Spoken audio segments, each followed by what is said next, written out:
Well, welcome everybody to this special episode of the Menlo Midweek podcast, where we are looking ahead to our final weekend of our Hope for Everyone series. We're so grateful and thankful for those that have committed to being with us these last 3 weekends leading up to this, and for those that have already said yes to helping write the next chapter of Menlo's story.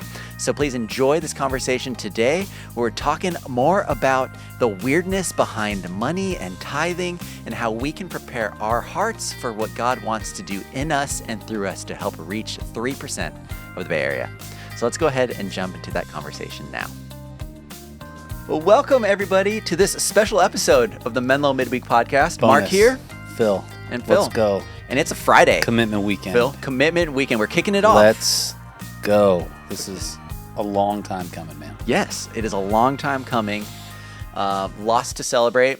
Tonight, little behind the sneak preview here, recording this on a Thursday afternoon. I'm going to watch sports ball for the first time in a long time. And I think it is the Birds playing the Miners. Sure, that's exactly right. Okay, cool. And I'm going to put him on blast. You're watching this with Junior, who has never invited me to watch football with him. So I just want to say, if you know Junior, just let him know it hurts. It hurts. Everybody at San Mateo. Yeah, please just let Junior know.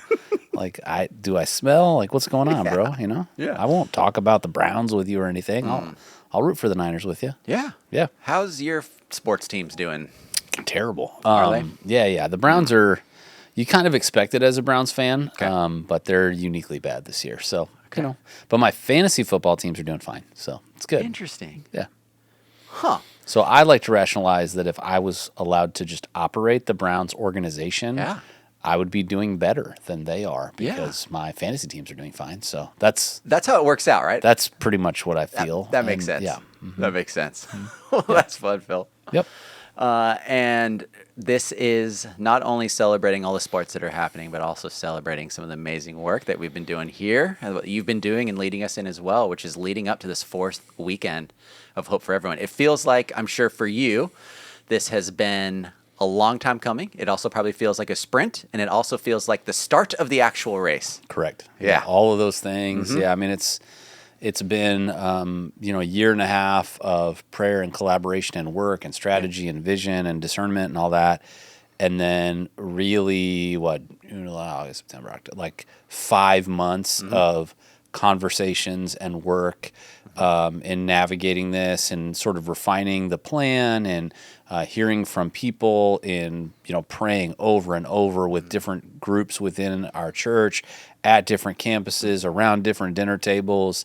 Like drank more coffee, had more extra meals, have visited our campuses more consistently, all sort of in anticipation of this weekend. And it's really interesting when you do an initiative like this, you will always kind of finish it on a series like this one, but the series is really the end, right? Like you get to there are people that weren't involved necessarily earlier on, and they were like, oh man, this series seems like it's really big, and it is really big, but it's also like, actually my schedule over these last 3 weeks has been, especially in the evenings, much more normal than the 3 months before it. So thankful for that, but also just celebrating what it is we believe God's been doing in people's lives. I think, even in our own family, it's allowed us to have really good conversations around generosity. And, I think that if you're a mature follower of Jesus, there are just some areas of your life that we can hit cruise control on and just kind of go, oh, this is just what we do. And I think for me, generosity is one of those things that I can hit cruise control on. And it's not that I don't care and it's not that I don't give. It's just kind of like set it and forget it. And initiatives like this really force us to kind of resubmit and resurrender to the Lord to say, what is it that you want us to do, and will we be faithful in it? And not just about what's happening at Menlo, but what that's going to do inside of my life too. Yeah. So, we had a few text-in questions from this series, and I want to talk about one right now. One was asking about advice and tips on how to talk about generosity with your family. Totally. Maybe you're a parent listening to this and you want to help lead your children or lead your spouse or lead what that looks like. What's some things that you found valuable or good practices as we're talking about generosity? Yeah, I think it's a great question. I think some of it really depends on the age and stage of the person that you're talking to. Also, their kind of like faith commitment, and some of the nuances of the conversation, even for adults, is like, hey, I'm married to someone who's not a Christian. And I talked a little bit about that. It was like my story growing up. My mom was a Christian, my dad wasn't. Right. And so for her, like, she just never, this part of her life was never a thing. Like she never gave till after my dad passed. Wow. And it was just like this really strange thing that she never felt like she could step into or have a conversation about. And I grew up in an abusive home, so it would have been a pretty dangerous conversation. I totally got it. But I think that if you're talking about this with your kids, your kids experience generosity every day, right? And I think making sure our kids understand that our daughter had saved some money, and she was like, I could do this, this, and this with this money. And it was like helping her realize the amount of money that you have would not have, it couldn't accomplish one of the things you just mentioned. Like, and just kind of helping her understand, like, we're so glad that we're able to, and that you're in our home, that you're a part of our family. But for so much of our lives growing up, we are the recipients of other people's generosity. And we do that because we're family, right? And I think that what I talked about a little bit last week is that we're a part of family when we say yes to following Jesus with a group of people who are also following Jesus. It's our faith family, and it's the family we chose. And so I think that same idea of generosity extends. And, there are people at Menlo today who gave financially. We didn't call it the Hope for Everyone initiative then, but they gave financially really out of the same spirit that hope is for everyone. And now we're in this initiative, and there are people who weren't here when they gave before and are here now as a part of fulfillment of what they gave to. Right. And we get to do the same thing. So we're going to give for people who aren't here yet. And then in 6 months or in 8 months or in a year, when people know Jesus and are walking with him at Menlo, those people will be here because of the generosity of people who are here right now. And that's been like this story over and over and over again throughout all of church history. I also think even as an adult, we probably have memories and times of what it felt like to both be very generous as well as to receive the generosity of others. And I think even for people who are not people of faith, it's like very jarring how different generosity is in a culture that is so greedy, so self-centered. And so, I can think of times, part of my story is that I went to an undergrad where it's tuition paid. So if you get accepted, donors from around the world pay for you to go there. At the time, it was, $21,000 a year of tuition that someone else paid for. So I had this very, very acute awareness that I was the recipient of generosity every single day. It changed the way that I received that generosity, the way that I stewarded it. And then I think there are a handful of times throughout life where we've been able to step in and be very generous and help. And I'll just tell you, as a person who has done that, the Bible says it's better to give than to receive. It's telling the truth. It's telling the truth. And so if you have lots of stories about how amazing it's been when someone has given to you, but you don't really have any stories about what it's meant for you to go above and beyond, make a courageous choice, hear from God, and give, man, I hope you hear this weekend as a chance to be able to do that, no matter what scale or step you're at. We'll tell a little bit of a story this weekend of a young man who did that, even as a part of this. And it's humbling, right? You go, man, like if an 8-year-old's listening, I should be too. Yeah, definitely. That's great. And I would really hope that as people are listening to this, whether you're in the camp of I'm in and I'm committed, or we're using that church word of discernment, we're discerning what we're going to do for this weekend, which basically just means giving space and time to thinking about this and approaching it in a wise way. We're thinking about conviction, we're thinking about compassion, we're thinking about commitment. So what is it about those three things? Why have we been kind of using that in our language? And what do you want to hone in on with those that you feel like you'd want to give some space to people that are still thinking about from now Totally. until Sunday. Well, and I've been asking all week, I've been asking our staff, our elders, another board that sort of runs parallel to Menlo called Church of the Pioneers Foundation, and then a set of leaders in our church who have been at Menlo for a long time and have been leaders in saying, yes, we're in, and actually financially committing before we ever even got to this weekend. Right. I've been asking all of those groups to be praying for those three things: conviction, compassion, and commitment. I've been asking that for them to pray for that all week. And really, over the course of this last year and a half, there is no process I have ever been a part of in ministry that I have personally and led others to pray in more. Like it has, like the whole thing. So I just say, keep praying, both for yourself and for others. And, conviction, I think, is an important one because for a lot of people, asking God to give them a very specific number, and I'm going to tell a story of that this weekend, that's like a brand new thing. Yeah. They've never done that before. So, hey, God, here's the number I think. What do you think? Or, God, I don't know the number. Give it to me. I think that that's a very vulnerable place to be, and asking God to show up and give the answer to that. We'll look at a text in 2 Corinthians chapter 8 this weekend, and it'll talk about, God doesn't want us to give out of compulsion or manipulation. He wants us to discern in our heart what we ought to give, really hear from God. And then we can be cheerful, right? Because I'm giving what God told me to give. And so we're asking God to deliver conviction in our own lives and in the lives of his people at Menlo.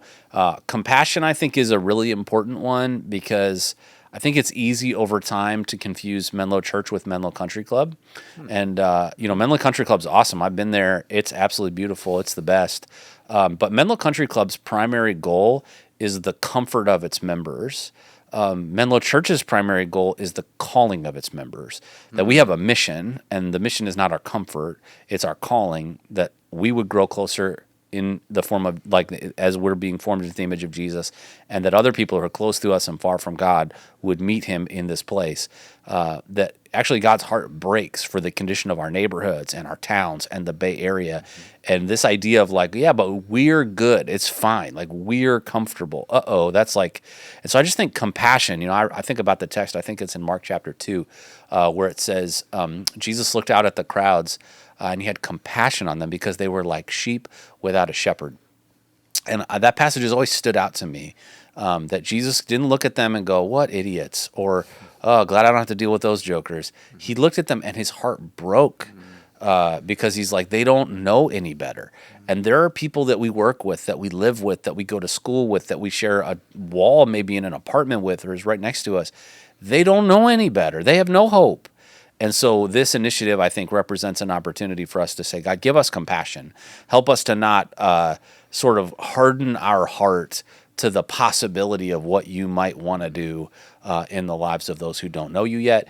And then commitment, right? It's one thing to know that God's calling me to do something, and it's even something to care about people. But James 1 says that we have really terrible spiritual memory, that if we look at the mirror and then walk away and we don't put our hearing into action, we will forget what we saw. We'll forget the condition of our heart. We'll forget the conviction that God has brought to our heart, and we will not be compelled to action. And so this is just like learning 101, right? That, all right, God's given me a conviction. God's given me compassion. Now, God, I'm going to commit. I'm going to take a step to be able to do this. And this is really for you and the Lord, but I hope that Commitment Weekend represents an opportunity for people to go, you know what? This isn't about Phil twisting my arm. This isn't about, some random target. This is we sought God about this. We felt compelled to do this, and we're committing to what God has called us to do. Yeah, that's good. Phil, you're going to be making some asks this weekend. And so I'd love for you to talk a little bit about your heart as you're asking for this, because I know that people are going to probably hear your words and probably say, this guy just wants my money. Totally. So what does your heart want? What are you actually trying to ask for when you're saying we're asking people to commit? Yeah, I think, when we started talking about this, we said really the primary goal is 100% participation, right? So we have a financial target. That financial target has big goals that we think are really necessary. They're the things that we're going to be doing as a church no matter what. Really, this initiative represents an opportunity for the Lord to tell us at what pace we can do those things towards this 10-year goal, kind of a down payment on reaching 3% of the Bay Area. And I think I'm sure it's easy for people to go like, hey, why does Phil care so much about this? Like, what's in it for him? And I would say, like, externally, nothing. Like, Alyssa and I we're talking and praying right now about what financially we'll give. But at a minimum, like the minimum number we're talking about will be the largest number we have ever given to anything in our lives. It will change the way we live. That's the number we're giving. So in some ways, financially, Hope for Everyone actually is going to be a pay cut for our family.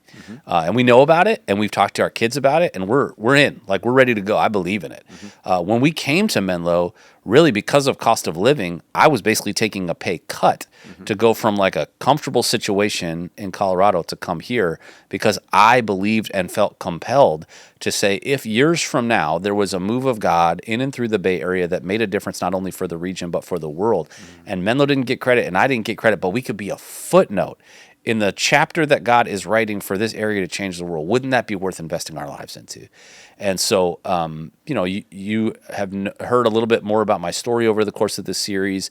I hope you've heard my heart in the desire that I have for people not only to just like make a decision to know Jesus, but to really epitomize what it means to be formed into the image of Jesus, that all the places that we live, work, learn, and play would look a little bit more and a little bit more and a little bit more like the kingdom of heaven. When we say, God, your kingdom come, your will be done on earth as it is in heaven, is not saying, God, would you just bring heaven faster? It's saying, God, I want to be a redemptive agent in the place that you've put me, and when I become a Jesus follower, that's what you invite me into.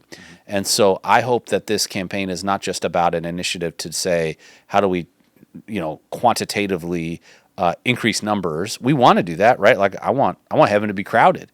But I think also, how do we help people not just be concerned about the hell they might be going to, but the hell they're walking through? Not just the heaven that they hope to get somewhere, but the heaven that as they allow Jesus to form them into his image, they actually invite into everywhere they live every day. Right. And so I hope that people have heard that message loud and clear. This is, I will not get a pay increase from this. I'm getting a pay cut from this. And it's worth it. And so, ultimately people are going to decide whether they believe that or not. Sure. And I'm not asking you to give because I'm giving. I'm asking you to give because God's calling you to. That's great. There's also $80 million. That is, to some, a lot of money. To some, they said we should have asked for more, which I just think is just wild, the perspectives that we've had. Yeah, that's Silicon Valley right there. Yeah, it really is. Yep. So for some, that are used to giving, this could mean an above and beyond gift. To others that maybe haven't given before, they might see that number and say, I can't give. What I can give won't make a difference. Yep. How can we encourage that person? Yeah. So I'm going to talk about the widow's mite this weekend, and I have a story, and I'm going to save that story for this weekend. So I want to sell it right now, like so bad, and I'm not going to. Okay. But I would say that giving is about a condition of our heart, right? If you want to move your heart, move your money. Right. Wherever your treasure is, that's where your heart is. That's what Jesus tells us. And so, I am less concerned with $80 million and more concerned with 100% participation. The Lord is going to be the one that determines what that number is that we ultimately raise over the course of this weekend. And we'll live within the means of whatever it is, and we'll tell you what it is. But I think for all of us, it's easy to go, well, at that number, I can't it's a 3-year commitment, 40 million's like making Menlo go, 10 million's being given away to For the Bay and Beyond projects, 30 million is for the future of campus campus acquisition for Mountain View and San Mateo and campus improvements. I'm not going to move the needle on those things. I just think that it's really easy. It's easy for a lot of people to say that and not think about the fact that if like a lot of people didn't say that and just said, Lord, I'm going to be faithful to what you call me to give, that actually it would move the needle a lot more than you think it would if we all just did it. So I think that God is looking at the heart. There are some people that are going to make a safe choice of their giving. And that safe choice looks to us maybe like a really big number, but it's out of so much excess financially for them that it will never impact them. And then there are going to be people that give a sacrificial amount that numerically doesn't seem very large, but it represents a much greater percent. Sometimes I'll say it this way. Sometimes I think we forget that to Jesus, he doesn't measure generosity by how much we have. He measures generosity by how much we have left.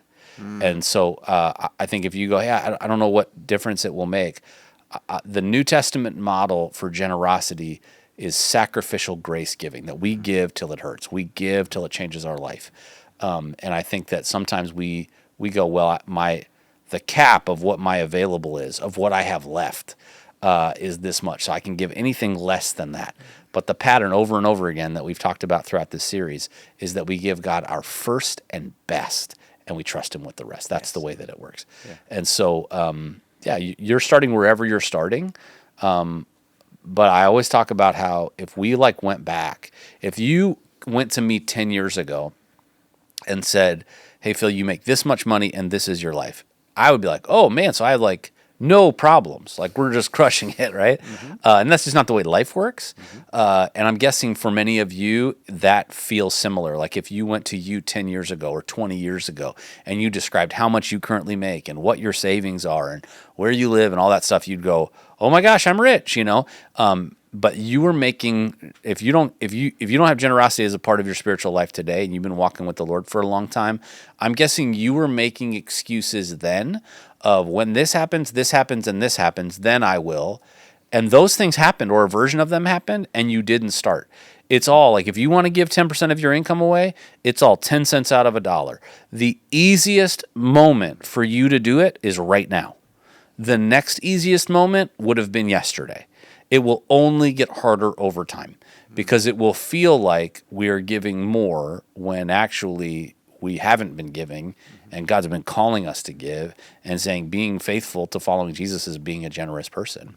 And we'll talk about this weekend, but those who reap little because they sow little. You wouldn't go, oh man, I'll use this example this weekend.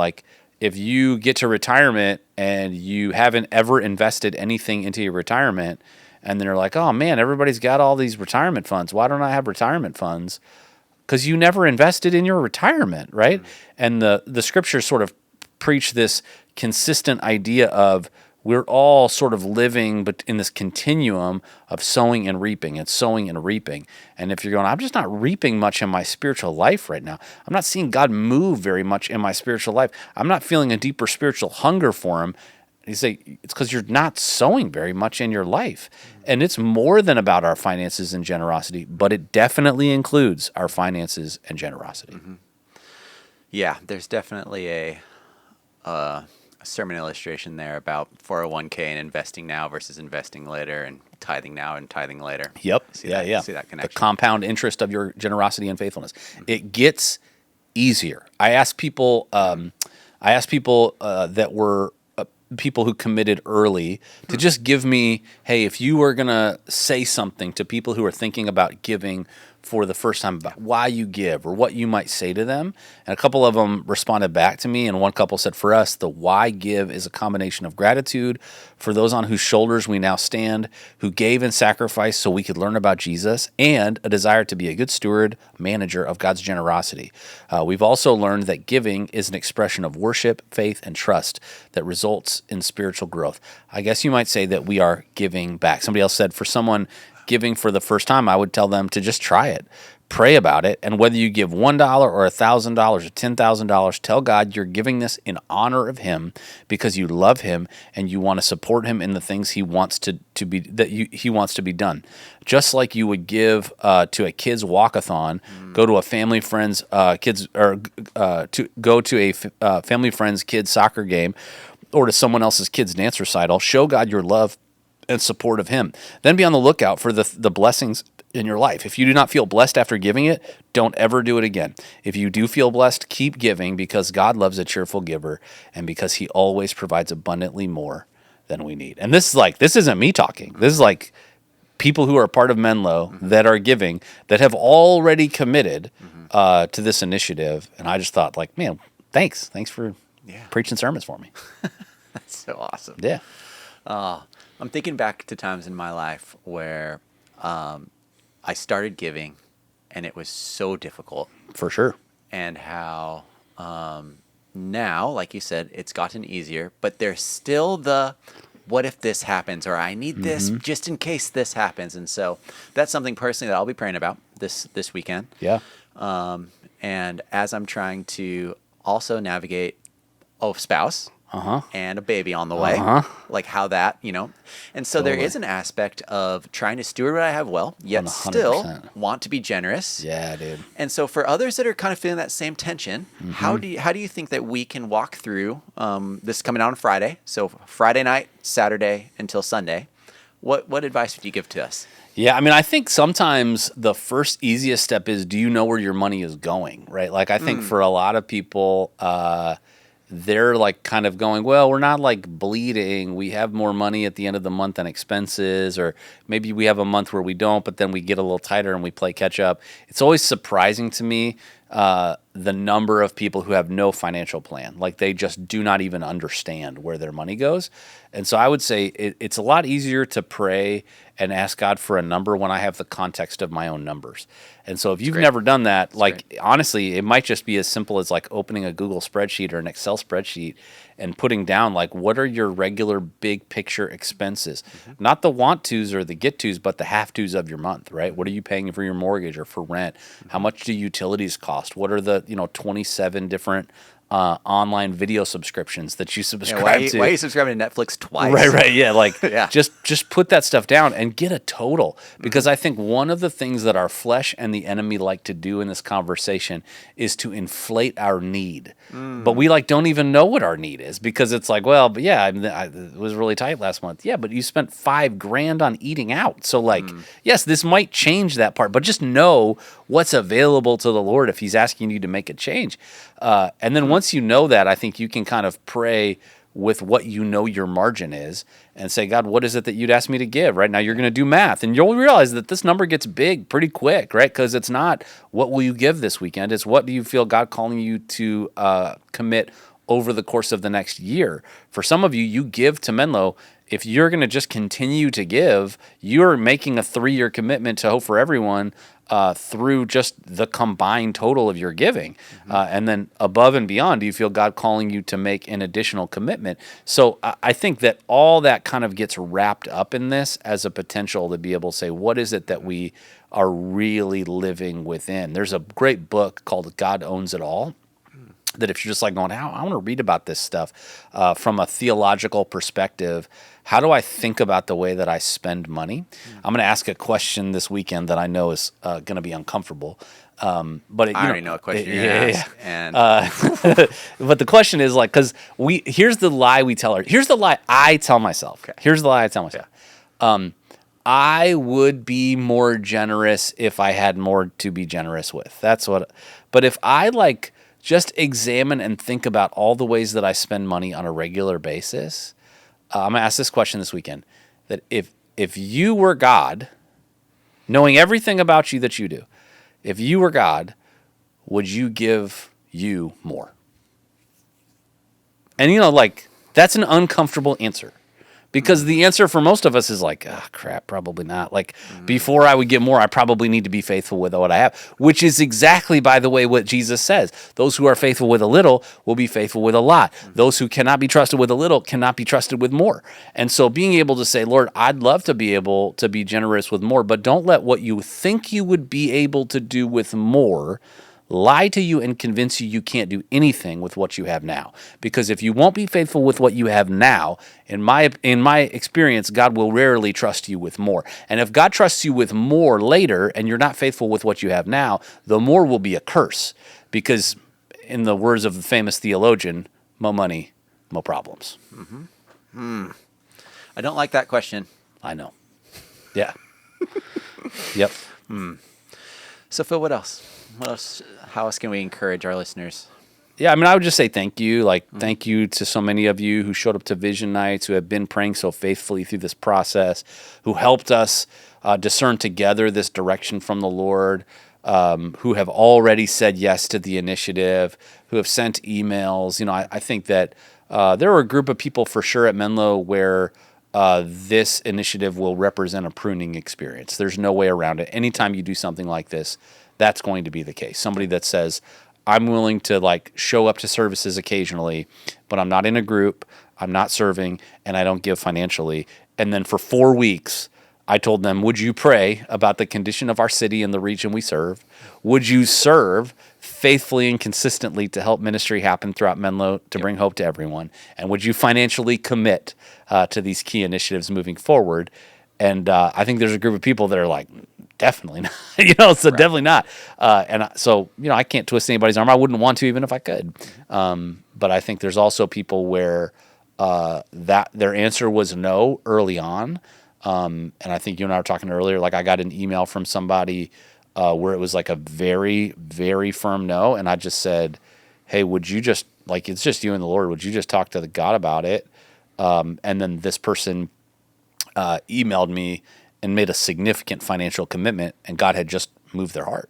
And so, I think that a lot of times through these processes, you just kind of say, God, I don't know about $80 million.